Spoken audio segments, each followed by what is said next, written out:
Et la dernière interface, c'est l'interface la plus importante dans laquelle on peut superviser quel type de défaut qui parvient. Donc, si on a un défaut phase A à la Terre, on aura aussi un défaut monophasé et un déclenchement. Donc, pour notre solution, ce n'est pas seulement la localisation de défaut, mais on peut l'exploiter pour éliminer même le défaut. Ici, on peut aussi afficher la localisation de défaut par les deux algorithmes, l'algorithme de mesure de Z et de X. Et on peut aussi afficher la résistance de défaut estimée. Pour la réalisation, on a réalisé plusieurs cartes. Il y en a des cartes qu'on a trouvées prêtes, donc on les a utilisées. Donc on a les 4 réducteurs de tension, 3 réducteurs de courant, la carte de filtrage et la carte d'alimentation du tout.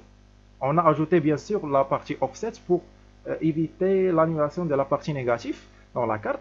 Voilà la réalisation. Dans cette partie, on affiche les types de défauts et les valeurs analogiques. Et dans cette partie inférieure, on affiche toutes les caractéristiques du réseau et de défauts.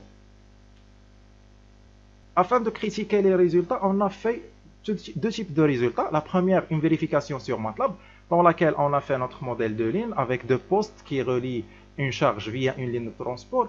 On a fait un défaut sur le point kilométrique 3. Donc le localisateur du poste A a donné 3,027. Le localisateur du poste B a donné 4,8, alors que la ligne est de longueur de 7,77. Donc pour les vérifications réelles, donc on a injecté via un générateur les courants et les tensions dans les deux étages de courant et de tension de la valise, et on a obtenu quelques résultats. Voilà cette caractéristique de ligne. On a posé un défaut de 100 km, donc 100% de la ligne. Voilà les valeurs à injecter.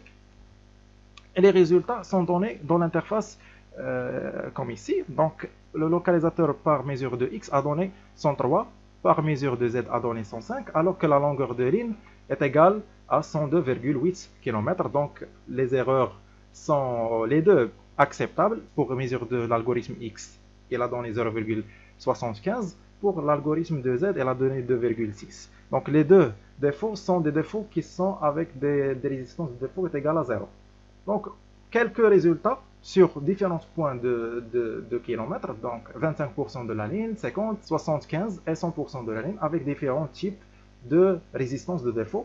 Voilà, vous voyez ici que le localisateur par mesure de X ne dépasse pas 2% d'erreur.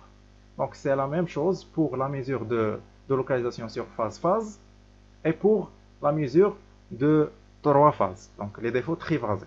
Donc pour conclure, nous avons vu dans la première partie une introduction générale sur le dimensionnement des lignes, des défauts.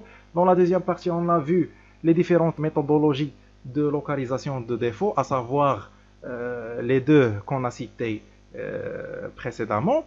Et la troisième des choses, on a fait une interprétation des résultats qu'on a réussi à obtenir avec la réalisation avec M. Jberi. J'attends avec impatience vos remarques et vos questions. Merci.